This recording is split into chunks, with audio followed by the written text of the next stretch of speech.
ಸ್ನೇಹಿತರೆ, ಒಂದು ಕಡೆ ಕನ್ನಡ ಚಿತ್ರರಂಗದಲ್ಲಿ ಹೆಚ್ಚಾಗಿ ಕೇಳಿ ಬರುತ್ತಿರುವ ಸಾವಿನ ಸುದ್ದಿಯಾದರೆ ಮತ್ತೊಂದು ಕಡೆ ಇದೀಗ ಕನ್ನಡ ಚಿತ್ರರಂಗದ ಖ್ಯಾತ ನಟಿ ಡೈವರ್ಸ್ ಆಗಿರುವ ಸುದ್ದಿ ಒಂದು ಹೊರಬಂದಿದೆ.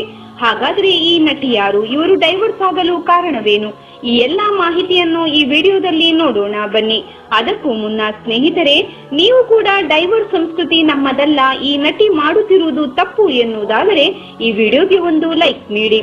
ಹೌದು ಸ್ನೇಹಿತರೆ, ಕನ್ನಡದ ಪ್ರಸಿದ್ಧ ಚಿತ್ರವಾದ ಬಿಂದಾಸ್ ಚಿತ್ರದಲ್ಲಿ ನಟಿಸಿ ಕನ್ನಡ ಚಿತ್ರರಂಗದಲ್ಲಿ ಮೆಚ್ಚುಗೆಯನ್ನು ಪಡೆದ ಖ್ಯಾತ ನಟಿ ಇದೀಗ ಮದುವೆಯಾದ ಕೆಲವೇ ದಿನಗಳಲ್ಲಿ ದಂಪತಿಗಳ ನಡುವೆ ಜೀವನ ಶೈಲಿ, ಆಲೋಚನೆ ಮತ್ತು ಸ್ವಭಾವಗಳಲ್ಲಿ ಭಿನ್ನಾಭಿಪ್ರಾಯಗಳು, ಒಂದು ಸಣ್ಣ ವಿಷಯಗಳು ದೊಡ್ಡ ವಿವಾದಗೊಳಗಾದಾಗ ಪರಸ್ಪರ ಒಪ್ಪಿಗೆಯ ಮೇರೆಗೆ ವಿಚ್ಛೇದನೆ ಕೋರಿ ಅರ್ಜಿ ಸಲ್ಲಿಸಿದ್ದಾರೆ.